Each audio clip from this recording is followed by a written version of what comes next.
Chris, and this is my part 4 in auto wiring from scratch, wiring in a breaker box or a junction block.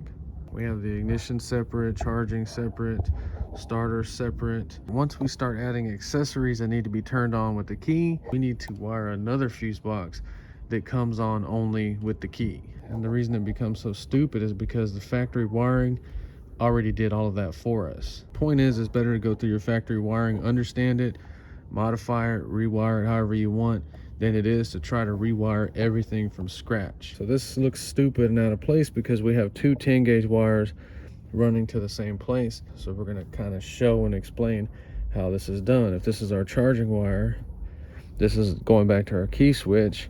How do we clean that up and only have one? So this video is super short. This diagram is super easy. And the point is not to do it like I am, but to understand at first glance, boom, where do I need a fuse box? Where do I add a junction block? A fuse box is what we need because we don't have any fuse box on the car. If you have a fuse box on the car, you add a junction block. We'll look at both of them, but we're gonna put a small 4-circuit fuse box. So that's the wire to our starter solenoid. We can't mess with that in any way, we leave it alone. So when we wired the starter circuit, we had a 10 gauge going there. That's fine. And then we added another 10 gauge going there. That's not fine. So the cars that are wired like this from the factory, they don't have two 10 gauge wires running to the starter solenoid. They only have one. So keep in mind, we're 75 amps and lower factory 10 gauge wires on our system.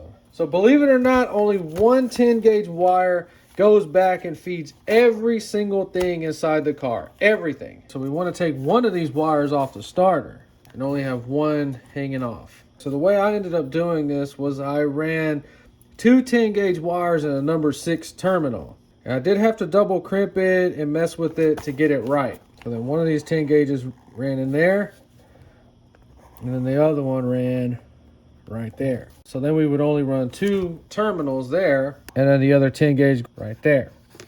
And it's a 4 circuit, so this wire kind of comes in there like that. And then it has 4 little screws to wire your circuits to. And then the fuses go in there like that. And then in the video, we're wiring a green wire to the fuel pump. It's 14 gauge. All right, so this is how most cars are wired from the factory. This can be in many forms and in many different places. But you see how now we only have one 10 gauge wire going to the starter, and how this can be just however you want it. Use your imagination. But either way, when it's charging, it's sending power right back to the battery, and that's all the alternator needs to do. Nothing was messed with or altered here, so we still have full cranking power to our starter no matter what. Stud was probably about that big, so if you wanted to go crazy, you could wire stuff off of there if you felt like, but that's why we have the little fuse box. So another thing to keep in mind on these videos that I make like this is we don't run a bunch of crap off the positive side of the battery. We don't have 4 wires, all this high-tech bull crap on there, because that looks stupid and that's not how you're supposed to do it. Keep in mind, 10 gauge, 75 amps. I have a 100 amp alternator video. Go check that out. In that case, you would just upgrade the charging wire there. That's it. That's all you would do. So instead of adding wires here and another one here, you add them there. So notice this is all hot off the battery. And in case you're like, buddy, you're missing the negative side of that breaker box. No, the actual problem is that you have no idea what you're talking about. Either way, very simple. Let's go wire this up on the car. So this is a junction block. It's plastic. It's insulated. It does not ground on the firewall. This is where you run your hot wires. This is one way of doing it. So since we're wiring this car from scratch and we don't have any wiring, another way you can do it is using the stud on the small fuse box as the junction block. So pop the little cover. We have 4 circuits. And notice we only have 1 bus bar. I see videos out there with people that are buying these that have the red and the black. That is for a boat. That is for a fiberglass body. These cars, ground is the chassis frame. Go watch my automotive grounds explained video. So you kind of get the idea. They're gonna do the same thing, but this one's gonna allow us to have some circuits. So this is also temporary on this car, so we're just gonna find an existing screw. Beautiful. 10 gauge charging wire to our alternator. That's the one we're going to remove off the starter. So now our existing charging wire, we can run it right there. Okay, then our existing 10 gauge going to the starter, we're gonna cut it out of the harness and attach it right there. That's why I didn't wrap everything up just yet.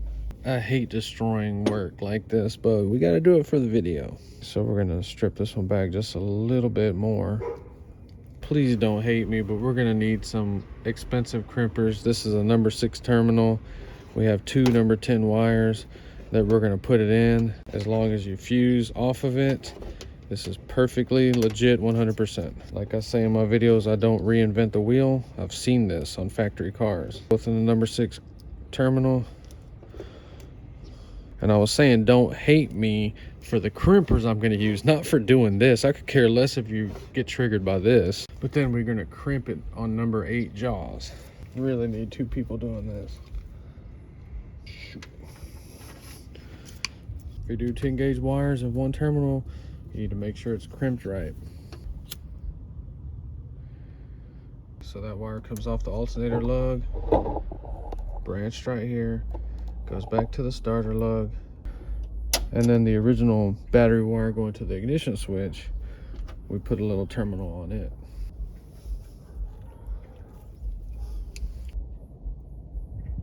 See what's happening? We're starting to run more wires. It's starting to look very cluttered.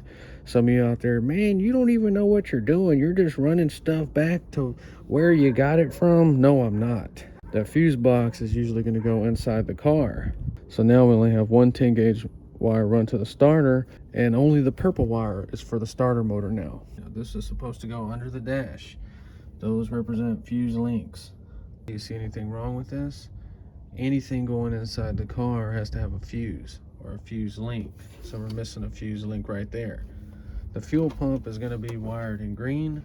All we have to do is attach one terminal to this and just put it right there. We're going to go ahead and use that 15 amp fuse. This is 14 gauge. So in case you don't wire too much and you've never understood, where do you put these things at? Right there. So that Harbor Freight heat shrink working just fine. Beautiful.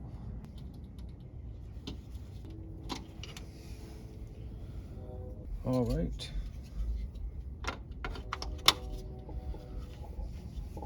See how we clean those wires up? Everything looks normal now. That's supposed to be under the dash. Our fuse links or fuses if you want them.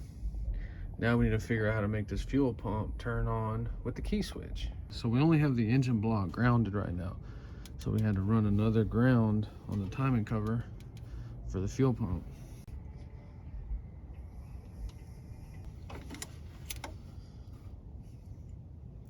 We got the fuel pump powered up, but it's powered all the time right now. So now we have to figure out how in the world are we gonna make this ignition on with the key.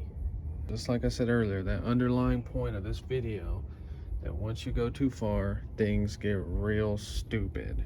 We could run this green wire to ignition on with the key with the fuse. In that case, might as well just run everything to the key switch and have a million wires hanging off.